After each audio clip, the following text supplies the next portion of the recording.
ஒரு ஊரில் ஒரு சின்ன பையன் ஒருத்தன் வாழ்ந்துக்கிட்டு வந்தான். அவனுக்கு எப்போவுமே புதுசாக ஒரு விஷயத்தை கற்றுக்கிறதுல அவ்வளோ ஆர்வமாக இருக்கும். நிறைய விஷயங்களை தேடி தேடி கற்றுக்கிட்டே இருப்பான். அவனுக்கு வாழ்க்கையை பற்றின நிறைய கேள்விகள் இருந்துச்சு. வாழ்க்கைனா என்ன அப்படிங்கிற பலவிதமான கேள்விகள் மனசுக்குள்ளே எப்போவுமே இருந்துக்கிட்டே இருந்துச்சு. அதற்கான பதில்களை தேடி எப்போவுமே அலைஞ்சிக்கிட்டே இருந்தான். அந்த சமயம் அவங்க ஊரில் ஒரு செந்துறை ஒருத்தர் வந்திருந்தார். அவர் மலைக்கு மேலே ஒரு சின்ன குடிசையில் தங்கியிருந்தார். இந்த விஷயம் எல்லாருக்கும் தெரிய வருது.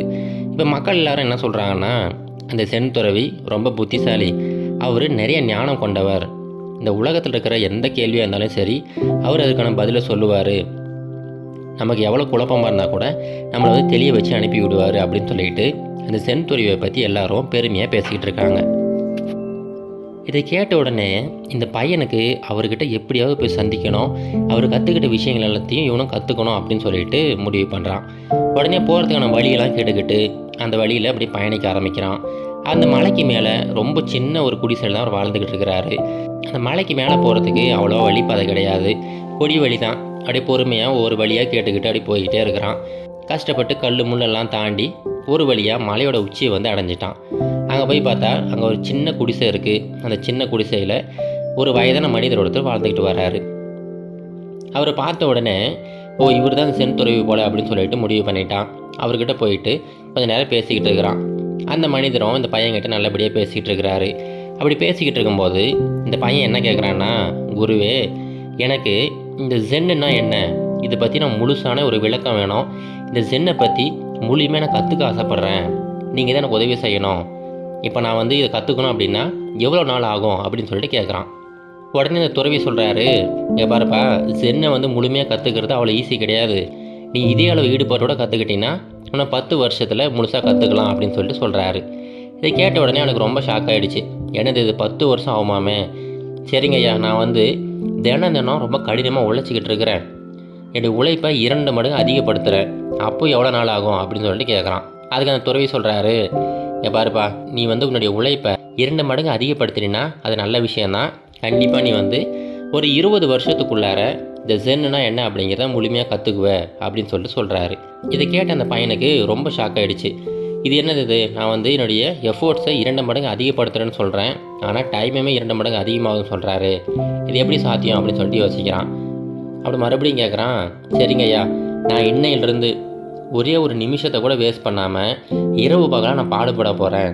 அப்படி நான் பாடுபட்டால் இன்னும் எவ்வளோ நாளாக கற்றுக்க முடியும், தயவு செஞ்சு சொல்லுங்கள் அப்படின்னு சொல்லிட்டு மறுபடியும் கேட்குறான். மறுபடியும் அந்த செந்துறவி என்ன சொல்கிறாருன்னா, சரிப்பா, அந்த மாதிரி நீங்கள் வந்து ஒவ்வொரு நாளும் ரொம்ப கஷ்டப்பட்டு தினம் உழைச்சிக்கிட்டு இருந்தீங்கன்னா கண்டிப்பாக ஒரு 30 வருஷத்துக்குள்ளார நீ இந்த ஜென்னுனா என்ன அப்படிங்கிறத கற்றுக்கலாம் அப்படின்னு சொல்லிட்டு சொல்கிறாரு. இதை கேட்ட இவனுக்கு ரொம்ப ஷாக் ஆகிடுச்சு. இது என்னங்க ஐயா, நான் வந்து என்னுடைய உழைப்பை அதிகப்படுத்திக்கிட்டே போகிறேன், ஆனால் நீங்கள் சொல்கிறத பார்த்தா அதிகமாக உழைக்க தான் இந்த ஜென்னை பற்றி கற்றுக்கிறதுக்கான நேரமும் அதிகமாகிட்டே இருக்குது. இது வந்து எனக்கு சுத்தமாக புரியவே இல்லை. நம்ம அதிகமாக உழைச்சோம்னா கண்டிப்பாக நம்முடைய இலக்கை அடையக்கூடிய அந்த நேரம் வந்து குறையணும் இல்லையா? ஆனால் இங்கே என்னடான்னா, நான் அதிகமாக உழைக்க அந்த நேரம் அதிகரிச்சுட்டே போகுது, இது எப்படி சாத்தியம் அப்படின்னு சொல்லிட்டு ரொம்ப குழம்பிய மனதோட அந்த செந்துறவிக்கிட்ட கேட்குறான்.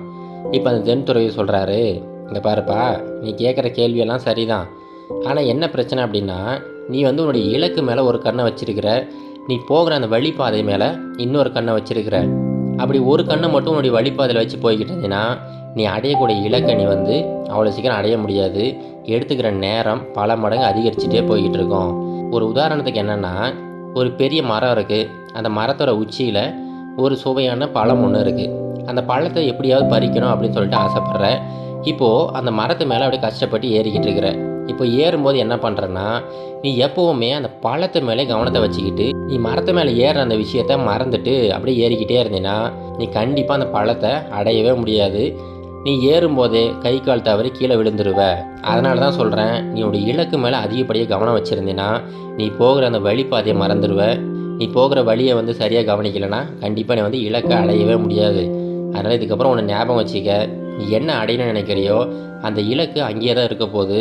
அதனால் நீ போகிற அந்த வழி இருக்குது பார்த்தியா, அந்த வழியில் இருக்கிற சின்ன சின்ன விஷயங்களை அனுபவிக்க ஆரம்பி.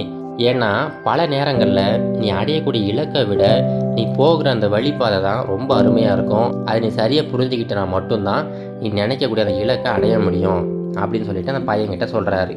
அப்போ தான் அந்த பையனுக்கும் புரியுது.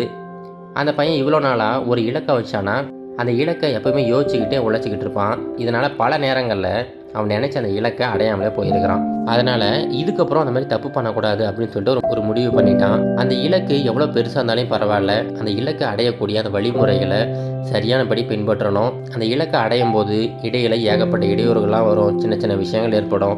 எல்லா விஷயத்தையும் அனுபவித்து எல்லாத்தையும் ரசிச்சுக்கிட்டே போனால் மட்டும்தான் அந்த இலக்கை அடைஞ்சதுக்கப்புறமா நீங்கள் மகிழ்ச்சியாக இருக்க முடியும் அப்படிங்கிற விஷயத்த அவன் கற்றுக்கிட்டான். இப்போது அந்த கதையில் வந்தது போல தாங்க, நம்மள பல பேர் இதே தவறை தான் செஞ்சுக்கிட்டு இருப்போம். நம்ம ஒரு இலக்கை வச்சுருவோம், நம்ம எப்போவுமே அந்த இலக்கை நோக்கி ஓடிக்கிட்டே இருப்போம். அந்த இலக்கு அப்படிங்கிறது நம்ம மனசுக்குள்ளார இருந்துக்கிட்டே இருக்கும். அப்படி நம்முடைய முழு கவனத்தையுமே அந்த இலக்கு மேலே வைக்கிறதுனால என்ன ஆகுதுன்னா, நம்ம போகிற அந்த வழிபாதையை மறந்துடுறோம். அந்த இலக்கை நோக்கி போகும்போது வழியில் ஏகப்பட்ட பேரை நீங்கள் சந்திப்பீங்க, ஏகப்பட்ட புதிய புதிய விஷயங்கள்லாம் நடக்கும். நீங்கள் ஒவ்வொரு சின்ன சின்ன விஷயத்தை கூட ரொம்ப ஆழ்ந்து அனுபவித்து ரொம்ப பொறுமையாக போய்கிட்டே இருந்தீங்கன்னா, நீங்கள் உங்களுடைய வாழ்க்கையில் ஒவ்வொரு நாளையுமே ரொம்ப அழகாக நீங்கள் கடக்கலாம். ஒவ்வொரு நாளையுமே நீங்கள் ரொம்ப மகிழ்ச்சியாக கடக்கலாம். இதே தான் புத்தர் என்ன சொல்கிறாருன்னா, நம்ம இலக்கை அடைவதை விட அந்த இலக்கை நோக்கி பயணிக்கும் பயணம் ரொம்ப முக்கியம் அப்படின்னு சொல்லிட்டு சொல்கிறாரு. அதனால் இதுக்கப்புறம் நீங்களும் உங்கள் வாழ்க்கையை ரொம்ப முழுமையாக வாழ ஆரம்பிங்க. ஒவ்வொரு நாளையுமே ஒவ்வொரு நிமிஷத்தையுமே ஏன் ஒவ்வொரு நொடியையுமே இங்கே ரசித்து வாழ ஆரம்பிங்க. உங்கள் இலக்கு கண்டிப்பாக பெருசாக கூட இருக்கலாம். அந்த இலக்கை நோக்கி பயணிக்கிற அந்த பயணத்தை ரசிக்க ஆரம்பிங்க. கண்டிப்பாக அந்த இலக்கை நீங்கள் அடையிறீங்களோ இல்லையோ, ஆனால் அந்த பயணம் உங்களுக்கு பல விதமான அனுபவங்களை கொடுக்கும். உங்கள் வாழ்க்கையில் அந்த இலக்கை அடைஞ்சால் கிடைக்கிற சந்தோஷத்தை விட அந்த இலக்கை நோக்கி நீங்கள் பயணிக்கிற அந்த பயணம் இன்னும் அதிகமான சந்தோஷத்தை கொடுக்கும். அதனால் இதுக்கப்புறம் நீங்கள் உங்களுடைய பயணத்தில் கவனம் செலுத்துங்க. அந்த இலக்கு தானாகவே உங்களை தேடி வரும். இது கரேஜ் டு ஆக்ட் மோட்டிவேஷன் கதைகள்.